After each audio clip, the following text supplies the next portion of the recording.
So hi. Recording. I can see Great to have you here. Can you see me? Yeah, I can see you. Fabulous, fabulous. It's great to have you, Edith. You're my very first conversation that I'm having, so thank you. Thank you. For a Women's Rite of Passage series of interviews that are really going to help women, I believe, here in New Zealand, but also around the world, because you never know where that's going to go. But just to help women identify with some of the transitions that you've been through, the changes, the challenges, and some of the grief maybe even that you've been through as a woman, and how you've come through that, and often that dark period, into more light and into more loving of yourself and loving of your body. So I just have freshly met you, really, probably only a couple of months ago, so know very little about you. But tell me who you are really, that perhaps I don't even know, and anything that you've been through that I perhaps don't know. And there's lots there, of course. Right. There's a lot, but there's not that much. I am Hungarian, and I guess that's been a huge journey for me to truly settle and feel settled in New Zealand. When did you come here, Edith? When? In 89, 90. Okay, so considerable long time ago, yeah? And you're still in that phase of feeling settled or unsettled? I am pretty settled, but and grounded in certain ways. For example, I had a baby here, and but my baby is now not in New Zealand. She lives on another continent. So suddenly I'm ungrounded again. And all my family live in Europe. So I have a life here, but I don't it's one of those things that when you move cultures, when you move countries on your own, your roots are, even if they've taken place, might not be forever. And even I believe people who are from that land, quite a few would unroot and take root somewhere else, or be a tumbleweed and go from one country to another, from one culture to another. And some of us love that. Others, they just want to live in the same area with the same neighbors. So are you a gypsy? Do you love gypsying around? I do. Traveling is one of my passions, I guess, or the only one thing I would give up a lot of things for. Likewise. Hey, let's travel up together. So how important, Edith, is it for you to actually have some degree of a root system somewhere, or what do you root yourself within? It took me quite a while to work that out, because when I was a teenager, after I finished school, I went and lived in the States, and then I went back to my home country. Then I went and flitted around in Europe, which is much easier. Like when you live in Europe, where you travel 3 hours and you're in a new country with a new language, with new food, new attitudes. I mean, in New Zealand, 3 hours, you would be on a plane to Invercargill. How different. Yeah, I mean, living now in Auckland, Taupo is quite a bit different.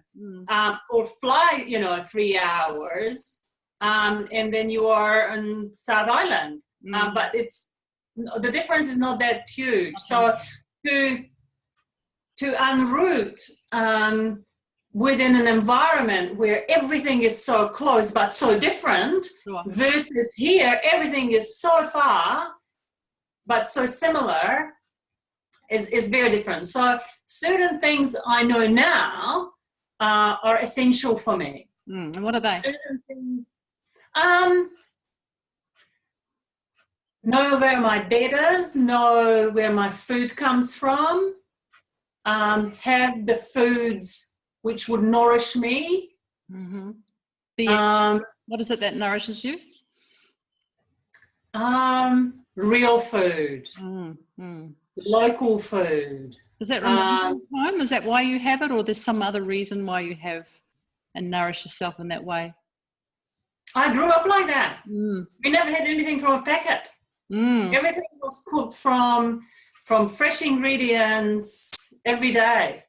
So for me, that's a norm.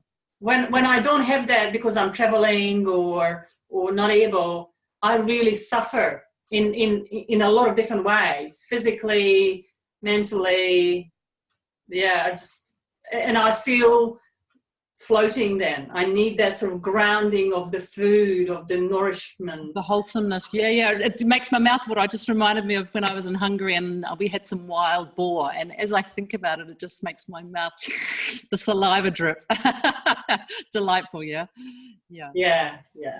So what else helps you root yourself here in New Zealand or wherever you may be in the world? Yeah, because sometimes for us gypsies who love to travel, we can easily do that, but we can often lose our sense of we've got a connection here. So how do you create that connection? One is your nourishment by the sounds of it. What else? On one hand, it's people. But some of those people might not be there. Or sometimes it's the energy of the place. Like I remember being in Atlanta, Georgia, and I knew nobody there. I mean, I had some work relationships, very loose ones, but the ground, the river talked to me. And I felt home. I still have no idea why, but suddenly I felt I'm fine. I'm good. I'm home. What sensuality-wise do you remember of that? What do you remember seeing, feeling, hearing, touching that really felt like home? There's a river. There's a river in Atlanta called Chattahoochee. And Chattahoochee is a Indian name, and it's a windy river.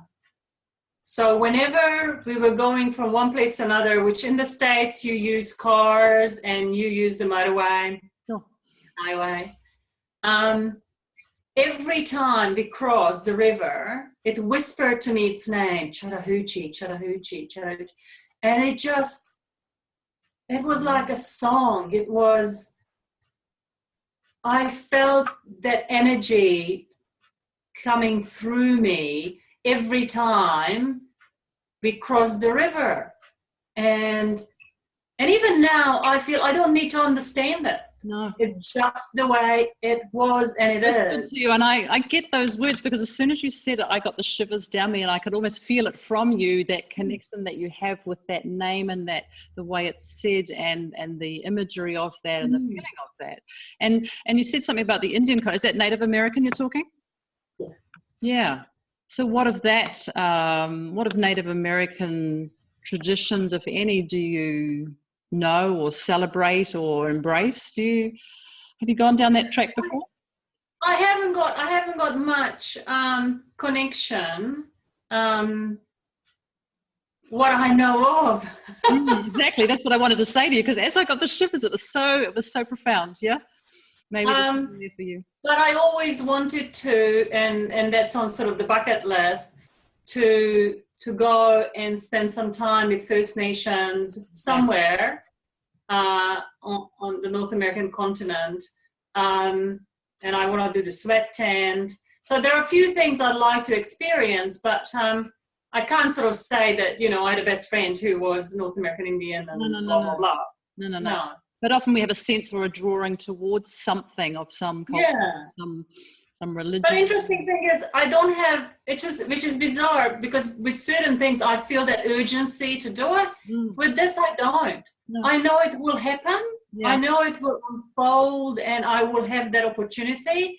And it sounds like the meandering river you talked about. It wasn't a fast, hurried rapid river. It sounds like it was a slow winding one and that you crossed it every now and then. And it's like there's no urgency for you to get there. Maybe you're there already. I don't know. Who knows? So in terms of I'd like to physically go there. Okay. Excellent. So in terms of your spiritual life, how would you describe that? Your soul life, your spiritual life?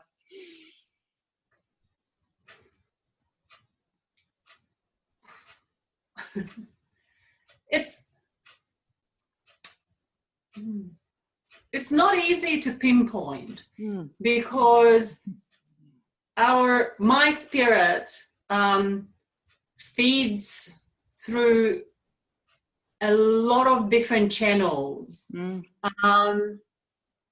Very much so my grandmother on my mother's side has an almost, like I had a dream with my grandmother a couple of days ago, and we were chatting and that was wonderful. But I know that on my father's side, my grandmother, who died when I was 1, so I can't recall at all my relationship with her. And I don't have a photo of her. My mum has a photo of her where you could barely see her. But everybody who met her, which is not that many people now, alive or around, and all of them are back in Europe, tell me that I look like her, I move like her, I act like her, and I know that she is taking care of me. She is an angel for me, and it's a very different relationship from my maternal grandmother, who it's almost like an active relationship. Okay. I mean, she passed away quite a few years ago now, but it's the two sides are very, very different. One is very much, I know I'm supported and held. The other one is more active, that, you know, she comes into my dreams. And having constant conversations with her. Yeah, and I guess my maternal grandmother was a very bubbly, energetic woman, and my understanding, and again, I have no recollection of this, but my paternal grandmother was a lot calmer, gentle, didn't speak much, and I feel that in their support and in their way of guiding me. Exactly. Look, if anything out of my work that I do with women, that is probably number one thing that I encourage women to do, is to invite someone who's in soul, who they know or don't know, but, you know, who they feel intuitively they can get support from. And I tell you what, it's one of the most profound things for people. My Nana, I wear her ring every day and chat to her. I call it constant conversations, and I'm chatting with her constantly every day. And what I loved the other day is I was really challenged the other day because I had to send my mother something, and I've had a quite difficult relationship with my mother, and I needed her permission on something. And it was like, come on, Nana, give me a hand, you know. And so I headed off with great courage and gusto to the post office to send her off my manuscript, for example. And as I was there, I was behind another woman, and I overlooked her shoulder and saw on the envelope that she had written, it was my grandfather's name. Oh, wow. And it was like, wow, Granddad's around. And of course, she was his wife, you know, and she's come to me in various ways, but that was just real confirmation. So I ring my mother that day and said, oh, hey, guess what? I'm sending you something. And by the way, you know, Granddad was kind of around today. I mean, she's not sort of into that thing, but I just thought, why not open up that conversation to her? And she said, well, it's actually Granddad's anniversary. So for me, what I find is often the anniversary thing comes in, or they come around, like you say, in their special way. You know, your paternal one coming through very gently, hammocking almost you, and the other one kind of very much like you, vivacious and bright and bubbly. Indeed. So a lot of my work, Edith, is around supporting women with self-love and particularly honouring their body. So what sort of journey have you been through in your life as a beautiful woman that you are, around your body? I guess it links again with that uprooting myself from the ground I sort of grew. And I remember when I went and lived in the States, I mean, I was always fairly slim woman, but suddenly I put on weight. And what's that, packet food? No, I think it was just a very different lifestyle. It was a very different energy. And then when I went back to Europe, I went back to where I was. But then when I came to New Zealand, I was fairly slim, but I lost even more weight. So it had the opposite effect on me somehow. And I struggled with that because I was underweight. I didn't have my energy, and I didn't have those curves which I believe make women women. Or I wanted to feel more as a woman, having a little bit more of a body. And I struggled with that for quite a bit. And it was really difficult because the majority of the women in this world struggle with losing weight. And I struggled putting on weight and keeping weight on. So I had almost nobody to talk about regarding this, and feeling that I wasn't as woman as I could be because of the lack of those curves and the lack of that feeling that I have, I guess now, having come through it, and being loved for the body I have, and feeling proud of my body and feeling grounded in my body. And I think part of the reason for that was that I wasn't grounded in my body at that point of time. And it took me a long time to do so. So some women won't understand. I mean, I do in some ways, certainly not your experience, but what does it mean for you to be grounded in your body? What could that mean for others? What can that look like, and what do you do to do that? Eating the stuff which I want and which nourish me, feeling strong enough to say, no, I don't need that, or I don't need that now. Because is that a mind judgment, or is that a body listening to your body judgment? Listen to my body. Yeah, exactly. Listen to my body. Like, for example, I can't eat sweet things in the evening.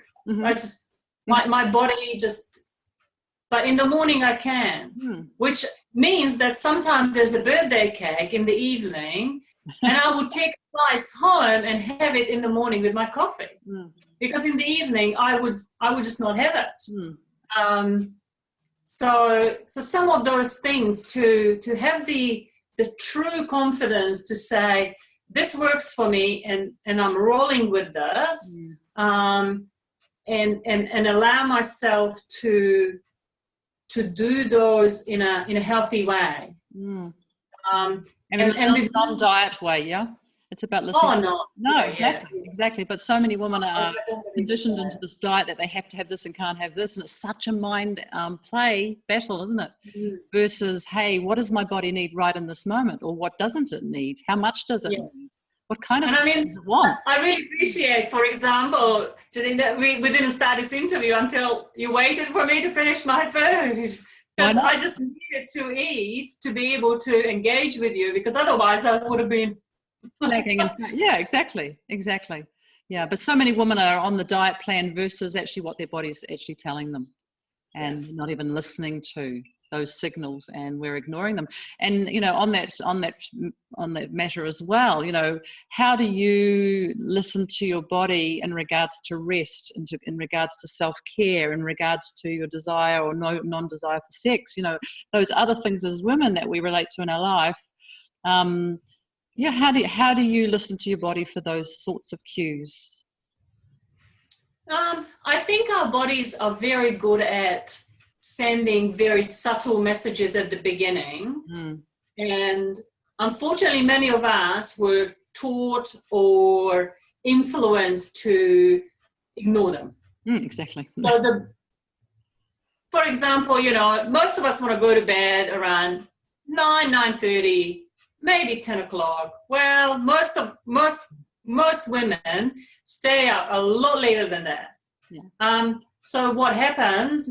People get sick and or migraines, and I went through that. I went through a really difficult period. Yeah. The body will send you louder and louder and louder signals that things are not working. Exactly. And I think if we close our eyes and shut the world out, most of us can pinpoint what's going on and what we truly need, including, do I need more sleep? Do I need more rest? Because the two are different things. Sure. What sort of food I'm really craving to nourish myself. So all those sort of things, if we just take a little bit of time, and it doesn't need to be much. No. I don't have time. Well, I don't have time either. But to sort of stop and listen and respond, because you might think, oh, yeah, I need to go to bed earlier, but then, just watch another program because my partner is still up or whatever. It's like... the rationale starts coming in. No, just do it. Exactly. So I don't know how old you are, Edith. I'm 49 at this moment of time, turning 50 this year, and just about to enter into menopause. Where are you at with the whole menopausal thing? Well, I just turned 49, so just a little bit younger than you. Well, it's interesting because I started last year, we were traveling in some really hot places. And everybody was hot and I was hot. You're always hot, girl.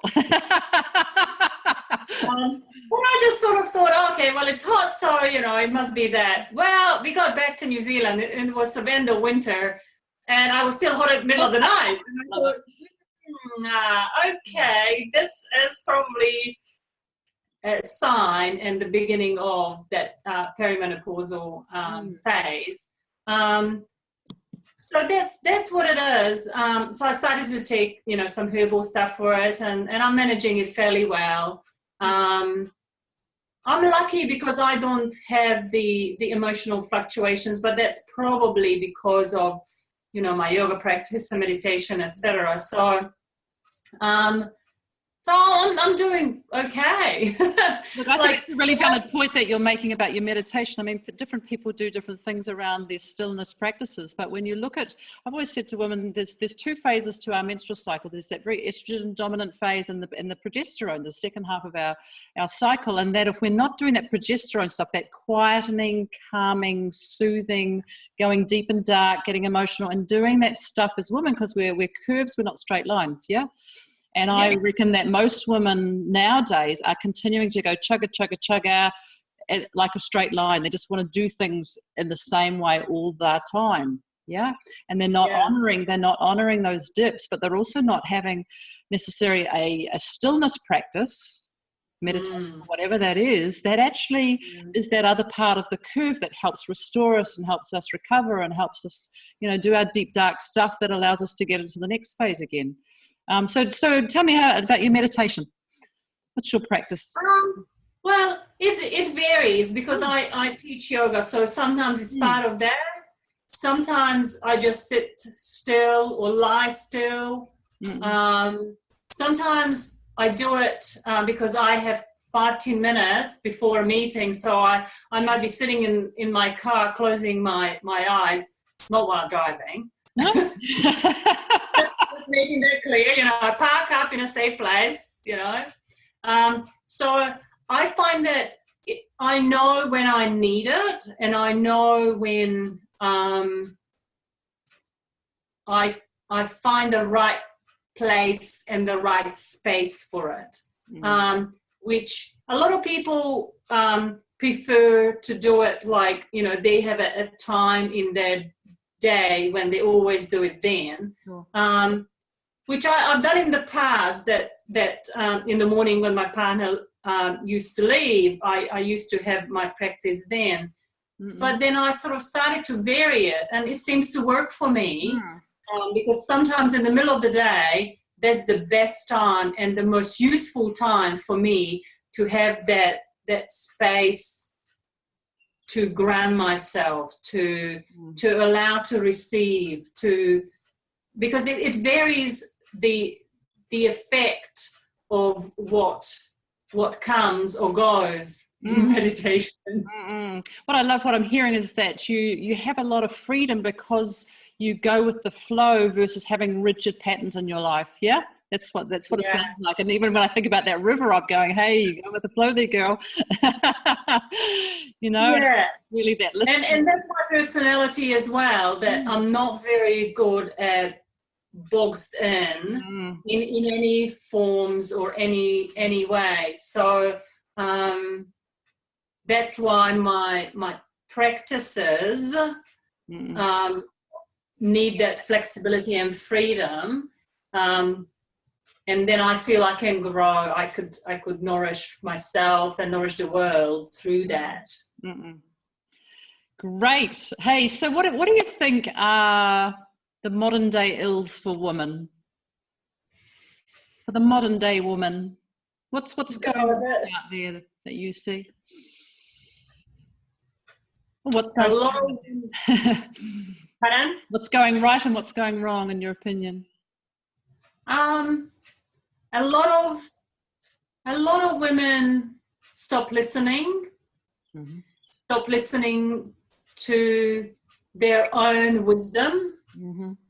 And this whole idea of needing to do things because somebody else doing it, you read it somewhere, and it's at so many different levels. And some of it is historical, but allowing women to really work out what their true needs are and their true needs are.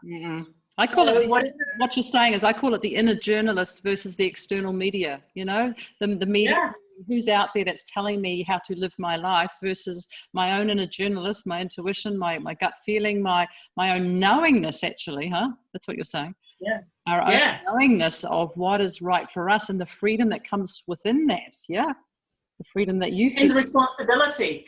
Because when you know that you need to have, 9 hours sleep every night, to have the discipline to do that and still maintain your personal life, professional life, your sex life, your friendships, all that, and how you can manage that. Do you have a Sunday afternoon nap to catch up?